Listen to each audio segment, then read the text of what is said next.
What's up guys, and welcome back to my channel. Today's video is going to be all things Hollywood Studios and I'm so excited.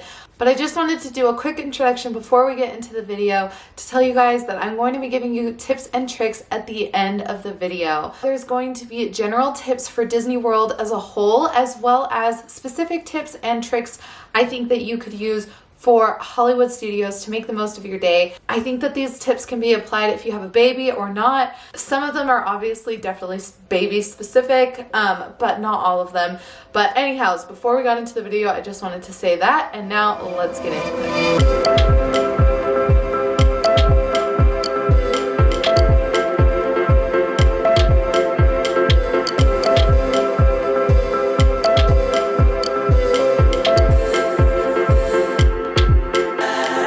What's up guys, and welcome back to my channel. Today is going to be a fun day because we are in Disney World. So excited. We have 3 days, 3 parks. Today we are hitting up Hollywood Studios, so that's all things like Toy Story Land, Tower of Terror, all those things. So excited, and it's Sebastian's very first time. We even got him, and by we, I mean my sister, she even got him a little pin. How cute! Anyhow, so we're waiting for my mom, and then we're actually going to be taking a gondola from our hotel over to Hollywood Studios. So I think that's so fun. But anyhow, I just thought I'd take you guys along, share any insider tips or anything that we kind of figure out. I'm not an expert on Disney World. I know how to Disneyland, no idea how to Disney World. So we're going to figure this out, and I'm going to take you guys along, and it's going to be so much fun. We're here! Day one of Disney World for Cheese's 23rd. Do you know how old I am? You'll be 20. Amazing. Amazing. It's Sebastian's first time. Okay, let's do this. Okay, pro tip. Don't go where it's most convenient. Go out of the way a little bit. And you can just scan right in, and it's very nice. You're in Disneyland for the very first time. And by Disneyland, I mean Disney World.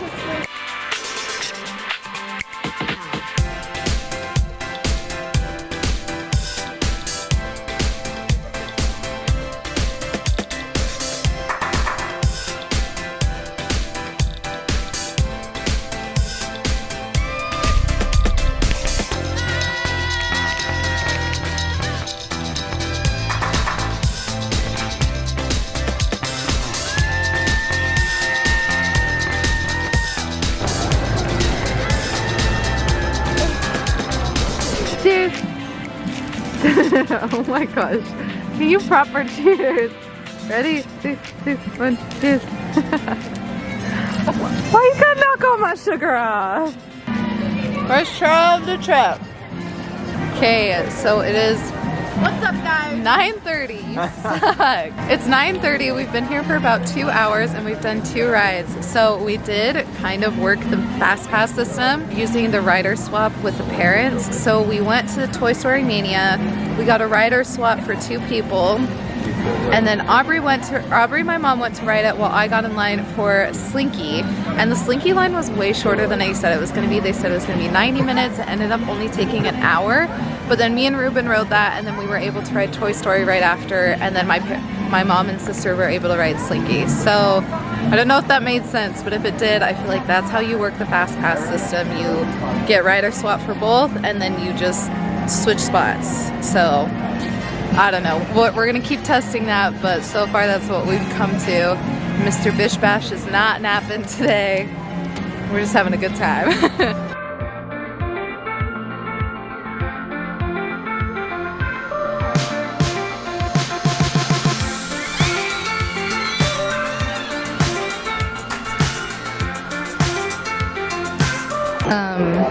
Excuse me? I'm going to take a bet. Who thinks this doll was put here on purpose but is actually haunted?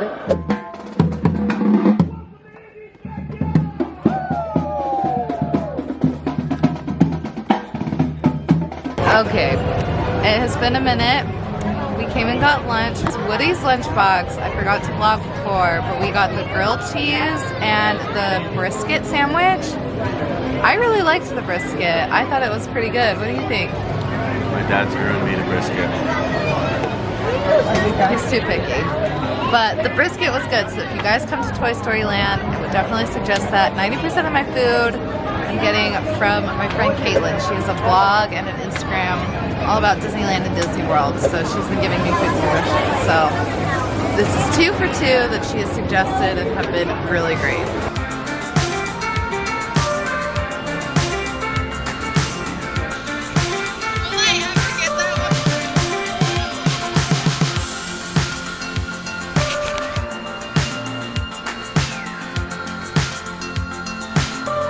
They're trying That baby one was food. fine. Eat one of these. You'll understand what I mean. It almost tastes like yogurt, and then it's just kind of weird.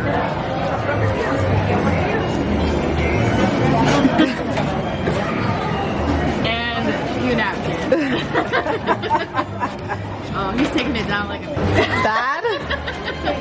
weird turn. Oh yeah. Woo! We're officially making our way into Star Wars Land for the first time today. For the first time ever, actually. We've never been. Meet that guy. That's the main villain. That's the main villain? Yeah, in the new series, yeah. I want that resistance spy. She needs to answer some questions.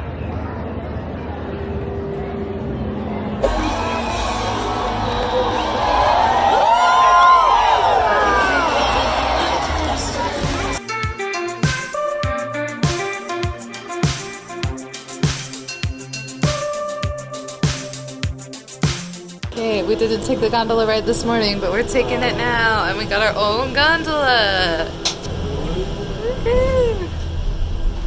Okay guys, now that it is the end of the video and the end of the day, I'm going to go ahead and share with you guys some tips that I have for you. So Disney World, there's a lot to it. I am not an expert on Disney World. I think I am an expert on Disneyland.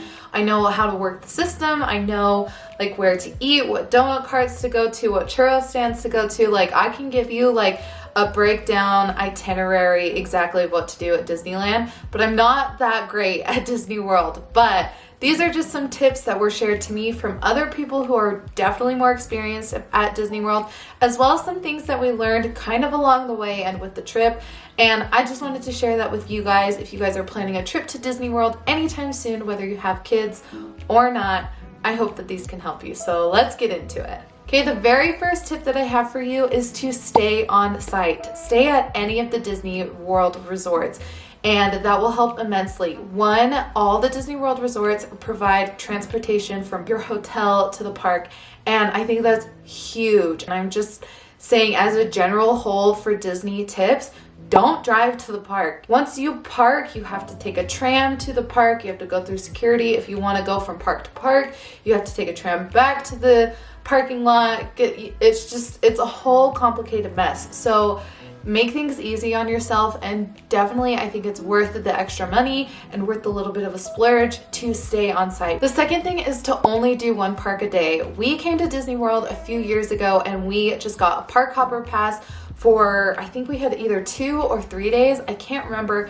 It's just too much to do in one day, to do in a short amount of time. So if you guys only have like 2 or 3 days, I highly suggest only doing one park a day, because then you can make the most of the park and the most of your time there. Disney World is huge. Disneyland, you know, you can literally just walk from Disneyland to California Adventure. But Disney World, it takes a minimum of 1 hour, I'm gonna say, to get from one park to the other, whether you're taking the bus and you have to wait for the bus, or you're driving. I think you get so much more out of your day if you just do one park a day. Okay, the third tip is gonna be about fast passes. And so I'm just gonna give you guys kind of a general overview, because the fast pass system at Disney World is so different than the fast pass system at Disneyland.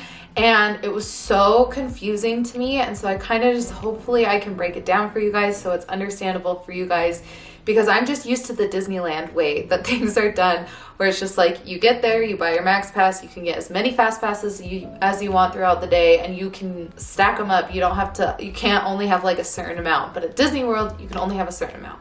So how it works is like this. If you stay at a resort, you can book your fast passes up to 60 days in advance. And if you aren't staying at a resort and if you're staying off somewhere else, you can only book them 30 days ahead. So that is another benefit of staying on site, is you can get your fast passes sooner, which then you can start planning sooner. So have a general idea of kind of what you want to do, what rides are really important to you. So like, for example, for Hollywood Studios, for me, Toy Story Land was my biggest priority. I know Star Wars Land is new and it's big, but I'm not really into Star Wars personally, but I love Toy Story. So riding the new Slinky ride, riding Toy Story Mania, even though they have that at Disneyland, is my favorite ride.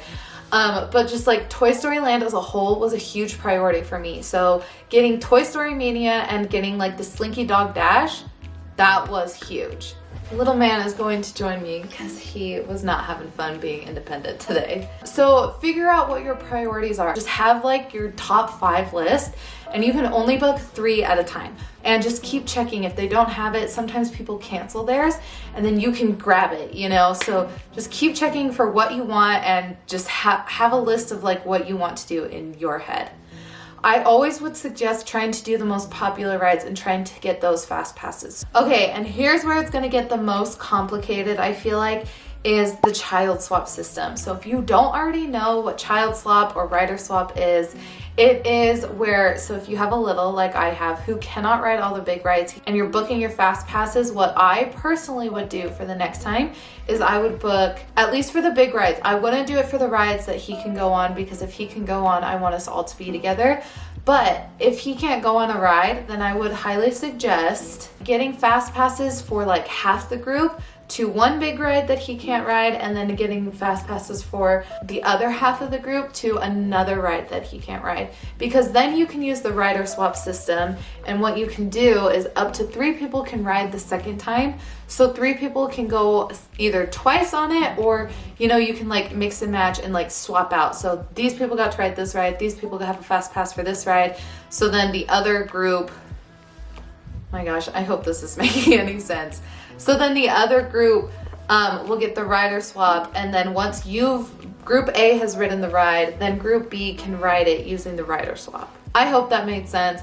It probably didn't. I will leave a link somewhere down below where somebody kind of breaks it down a little better, but that's how I would do your fast passes, is when you book them in advance, I would plan and just like kind of split them up so that you guys can get the most out of your day. I hope I don't get in trouble for saying this, but I feel like manipulating and just trying to work, not manipulating, but just trying to work that Disney World system to get the most out of your day is just, you just gotta do it, you know, or else you'll be in lines all day long and you won't get to ride as much as you want. Also, you can only get 1 rider swap at a time. So, and if you try to get 2, it will cancel out your first rider swap and replace it with the second. Okay, my 5th tip is something that I feel like I've kind of gone over already, and it's just to have a general idea of what you want to do. I want to ride this, this, and this, and then after that, I don't really care, we can kind of ride whatever. So make sure to have a general plan like that as well. And then lastly, the last general tip for Disney World is to order food through the app. Not every restaurant or food place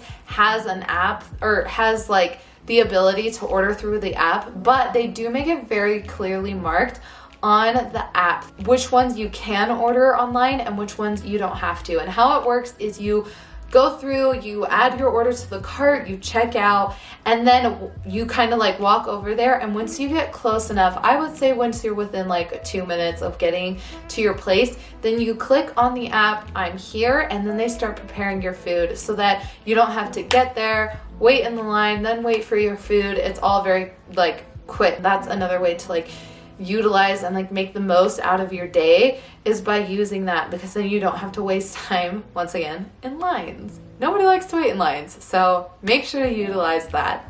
Okay, now we are finally going to get to the Hollywood Studio specific tips. So I just have 5 or 6 here for you guys. Not a lot, but just a few for you guys so that you can hopefully make the most of your day if you're doing Hollywood Studios as part of your Disney World trip. Okay, so I feel like the most important one, it wasn't important to me like I said, but I know that there are a lot of people who are super into Star Wars. And so if Star Wars is something that you're really into, and if you're really wanting to ride the new Rise of the Resistance, that is like the big ride. I think they just opened it in Disneyland as well. But you really want to ride it, what you need to do is you need to get to the park a minimum of 1 hour early. How they do it is it's like a lottery system. So you come into the park and then you're assigned a group, and so they only do it for a certain amount. They only have a certain amount of groups that they give during the day, and they like not everybody who's assigned into a group gets to ride the ride. So it all just depends on how things work. But you want to get like a really low number for your group. You're given a higher chance of getting to ride it throughout the day. What happens is you get your group number, and then they will have the app notify you that, hey, your group number has been chosen and you need to like arrive within this time to get to ride the ride. And it's kind of like a fast pass, but it's a lottery. It's not guaranteed ever that you get to ride that. So I would suggest getting there anywhere from an hour and a half to an hour before, so that you have time to walk to the gates, go through security, and get in line to get into the park. We got to the park about 20 minutes late, 20 minutes after it opened, and we were assigned group 157 and we did not get to ride. So like that shows you how much people want to ride it. So if Rise of the Resistance is on your to-do list, on your must-do list, you have to get there early. Get there at least 1 hour early, if not earlier. But that is my suggestion for you. The second is my personal opinion on priority for fast passes. So for me, it would be Slinky Dog, Tower of Terror, Toy Story Mania, or the Rock and Roller Coaster. But also Millennial Falcon is one that you can get ahead of time too. So those would be my priorities, and those would be what I suggest. Anything in Toy Story Land, anything in Star Wars Land. And then for me personally, I love Tower of Terror, and it's the original Tower of Terror that's still in Disney World. And the Rock and Roller Coaster, like the Aerosmith one, is so much fun. So I would definitely suggest that one as well. Okay, the third one is definitely a baby specific one. If you're bringing a baby, a child, anything, anything. But if you're bringing a baby or child, I would highly suggest using the baby center. I'm gonna tell you right now, the baby center in Hollywood Studios was my least favorite of all the baby centers that we went to, because it was the smallest and I just felt like there wasn't that much to it. There was 2 rooms. They had dark rooms where you could like nurse your baby, or you could just have your baby sleep in a dark, quiet, AC'd environment. They also had high chairs. They have changing tables. They also have areas where you can like buy food, wipes, diapers, if you lose bottles, if you lose your pacifier, things like that. They have an area where you can purchase that, but I will tell you, they're Disney prices. So try to be very well prepared, bring extras, things like that. Oh. But it is nice to have somewhere where you can, like, if your baby is feeling overheated or overstimulated, you can take your baby to the baby center. Like I said, the one in excuse me. The one in Hollywood Studios was definitely my least favorite. It was the smallest and it just felt very cramped and it was just not what I was expecting, but it was still nice to have there. Okay, the next is Fantasmic. I highly suggest ending your day with Fantasmic. Do not miss it. It is like one of my favorite nighttime shows, except for the Savages part. Why do they have to have that part in this Fantasmic? They need to cut that. I highly suggest going to see Fantasmic at night. And I will tell you, I would just do standby. We didn't know that, like, where all the seating was, because standby in Disneyland, you can almost not see the front. But with Disney World, the standby spots are actually not that bad. So I would highly suggest doing standby. Don't get a fast pass for it. So in the middle, and the prime seating goes to like the dining packages, the people who essentially buy their space, buy their tickets. And then the next spot on either side, one side is fast pass, the other side is standby. They are completely opposite of each other. So one is not necessarily better than the other, but once again, fast pass like guarantees you a spot, standby does not. So if you want a guaranteed spot, I would suggest fast pass, but in general, I would just suggest doing standby and getting there early. I think that would be the best way to do it, so that you can not waste a fast pass on literally the last thing you're doing in the day at the last possible minute. So I would suggest just doing standby, and then I would definitely suggest throughout the day to rest your feet, take a minute, and just give yourself a little break, because going to Disney World, it's very exhausting. and you always want to make the most out of your day. So instead of just like taking a break and not doing anything, a way that you can rest your feet but also still be doing stuff is by going to one of their shows. So they have several shows throughout the day, and the three that I can think of off the top of my head are Beauty and the Beast, the Muppets 3D show, and they have a Frozen sing-along. So my mom and sister did the Frozen sing-along, and they said it was so much fun. They absolutely loved it. Bash went to that one, and he was very enthralled with like the fake snow that they had and like the TV and all the singing. He loved it. We all went to Beauty and the Beast, and that was so much fun, and it was so well done, I would say, and the bell that they had was actually very, very good. So I would say that was a very high quality production. And then Muppets 3D we didn't do, but I did see it, we walked by it, and that's just another thing that you can do to kind of rest your feet, get into some AC, or just get out of the sun and just like chill, but also be doing something and not just like wasting time sitting somewhere. So I would highly, highly suggest doing that. And then the last thing, I'm going to tell you guys some places that we ate. We didn't do a lot of eating. We tried to not eat out like a ton. We tried to do Disney as much on a budget or as like little money as possible, I guess you could say. Not as little, but you know, we just tried to not go crazy. So these are definitely like very reasonable, I guess you could say, priced places that you could eat. So we ate at Woody's Lunchbox. That's where we had lunch, and we got like these grilled cheese, pulled pork brisket sandwiches. They were very, very good. And I've also heard that the food there for breakfast is also very good as well, and very reasonably priced. I think it was like $10 to $15 per person, but you know, we just get like 3, and then we split it among 4 people. So we always just like share, and you can feed 4 people for like $40, and that's really good considering Disneyland prices. And then the last place that we ate for the day was we went to Pizza Rizzo, which is right by Muppets 3D, and it's also by the entrance to Star Wars Land. And I thought it was very good. It was kind of like personal sized pizzas. They're not very big, but you know, a personal sized pizza, and it comes with like a side salad or something. And that was perfect for us. Once again, we just got 3 pizzas, and it fed 4 people, and it was really good. I didn't think it was like really crappy like microwave pizza that they overprice. I thought it was actually like really good pizza. I don't know. So I would highly suggest both those places. I know there's a lot of other places, especially in Star Wars Land, to eat, but we didn't spend hardly any time at all in Star Wars Land. We did ride the Millennial Falcon, and we walked around a little bit, but like I said, we're not super into Star Wars, so I just don't know what there is to eat. But I have heard this food is essentially the same in Disneyland as it is in Disney World. So if you're trying to like find something different from Disneyland, I don't know if you will there. This has gone on a really long time. It went on way longer than I thought it would, me talking about tips, but I hope that these tips helped you. If you have any more questions, leave them in the comments. He is pulling my hair. If you have any more questions of things that I did not answer, leave them in the comments down below. Let me know what you guys think of this vlog and if you guys like these tips. And yeah, we're gonna go ahead and end this video. Thank you guys so much for watching. If you're new to my channel, subscribe down below, hit the notification bell so you guys don't miss any of the upcoming videos, especially finishing off this Disney World series. I have 2 more videos coming for Disney World, and yeah. Thank you guys so much for watching, and we'll see you guys in the next video. Bye guys!